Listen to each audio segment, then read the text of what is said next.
जी, मेरा एक सवाल है, काफी इंटरेस्टिंग सवाल है। मुझे लगता है कि सोनामी जी और किरण दोनों ही इन्होंने ये सवाल का जवाब देना चाहिए, लोगों को भी इसमें काफी इंटरेस्ट रहेगा।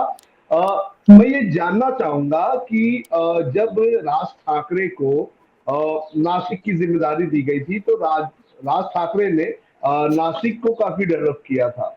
लेकिन ऐसा क्या हुआ कि राज ठाकरे के हाथ से नासिक जैसा डिस्ट्रिक्ट जो है वो चला गया, नासिक म्यूनिसिपल कॉर्पोरेशन से उनके विधायक चले गए। ऐसा क्या हुआ, क्या गलती राज ठाकरे ने की? क्योंकि अब ये कहा जा रहा है, कई लोग हमें कमेंट भी कर रहे हैं कि राज ठाकरे को लेकर एक अंडर करंट है महाराष्ट्र के चुनाव में। तो क्या ये एक रिवाइवल हो सकता है? ना, और हिस्ट्री ना, क्या रही है इस नासिक डिस्ट्रिक्ट की राज ठाकरे को लेकर? नासिक के लोगों की बड़ी आकांक्षा थी, अपेक्षा थी राज साहब ठाकरे की ओर से। इसलिए नासिक वालों ने उनको उनकी महानगर पालिका थी उनके ताबे में दे दिए, और 4 एमएलए भी चुन के दिए, 4 आमदार भी चुन के दिए, और 13 महाराष्ट्र में 13 उनके आमदार चुन के आए थे। नासिक में बहुत बड़ी भूमिका उनकी अपेक्षित थी।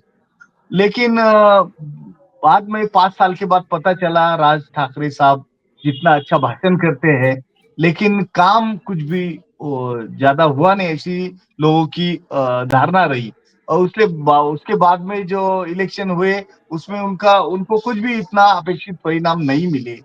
तो इसलिए अभी जो बात चले गई है वो फिर से आने में बड़ी मुश्किल है।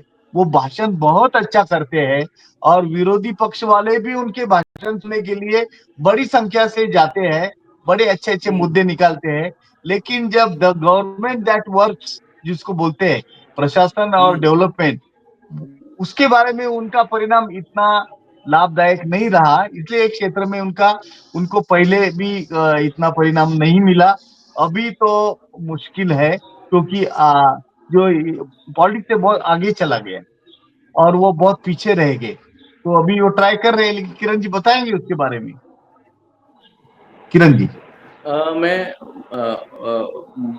मतलब मनसे के बारे में कहना चाहूंगा। 2009 में जब मनसे की जो मराठी में कहते हैं लाट आती है, जैसे एक मोदी लाट हाँ, 2014 में आई, 16 हाई पीक 19 पे। में आई। हाँ, एक क्लाइमेट बनता लहर है, एक लहर। माहौल बनता है। और हमारे नासिक का हम्म, खासियत ऐसा है कि किसी को भी अगर ठान दो इसको चुन के लाना है, तो ये वही नासिक है जिन्होंने एक ही बार, जैसे 3 जो बीजेपी के एमएलए है, वो 3 एमएनएस के एमएलए मतलब महाराष्ट्र नवनिर्माण सेना के एमएलए थे। और सबसे जरूरी बात, 2009 में ये 3 लोग चुन के आए। उसके बाद नासिक के महापालिका में मतलब जो कॉर्पोरेशन है, वहां पे नासिक में उनकी सत्ता भी आई। पहला महापौर जो एमएनएस का बना, वो इसी नासिक में बनाया। इसी नासिक के लोगों ने हम्म, उनको चुन के दिया। लेकिन ये अभी फिलहाल में नासिक सेंट्रल में जो यूबीटी के वसंत गीते खड़े हैं, वो 2009 में एमएनएस की ओर से वो वहां पे एमएलए थे। अगर आपको मैं जो फॉर्म पीछे लेने का दिन है, मैं उस दिन का एक ये देता हूँ।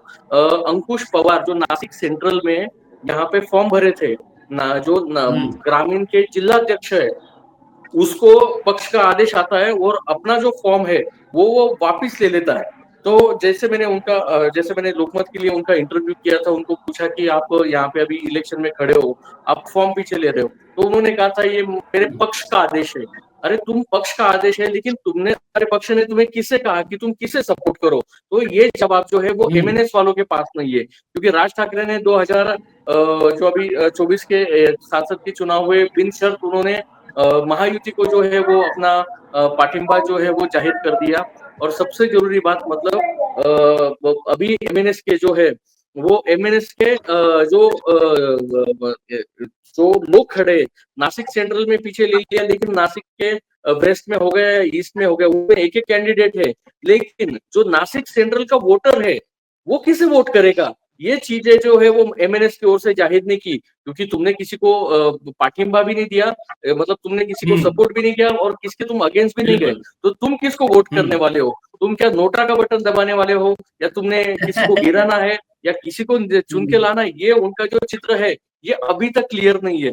इसलिए कहीं ना कहीं महाराष्ट्र नवनिर्माण सेना का जो पक्ष है, उनके जो कार्यकर्ता है, उनके पदाधिकारी नेताजी है, वो कहीं ना कहीं तो भी सोच में पड़ गए कि हमारे लीडर, क्योंकि महाराष्ट्र नवनिर्माण सेना हो गया या शिवसेना हो गई, ये आदेश पे चलने वाला पक्ष है, तो उसके लिए अभी तक तो उनको पक्ष के आदेश नहीं आए। लेकिन नासिक में जो नासिक सेंट्रल के जो कैंडिडेट को एमएनएस की ओर से ना ही कोई सपोर्ट किया गया है और ना ही किसी के बारे में विरोध में कहा गया है।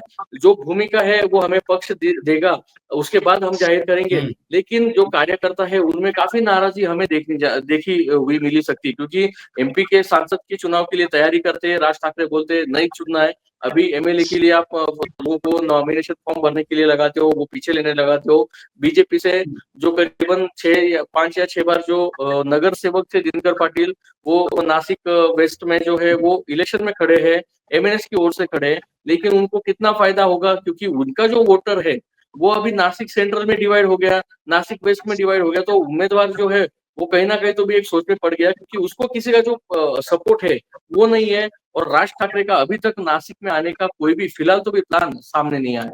उपेंद्र जी, चलिए, बहुत बहुत शुक्रिया श्रीकांत सर और किरण जी, आप दोनों का नासिक की राजनीति को समझाने के लिए। इसके साथ ही महाराष्ट्र की राजनीति किधर जा रही है और शरद पवार कौन सा कब संदेशा भेज दें और नासिक की राजनीति चेंज हो जाए।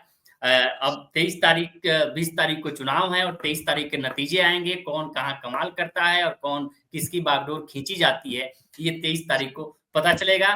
तो आप लोगों का दोनों का बहुत बहुत शुक्रिया। सोनू, आपका भी।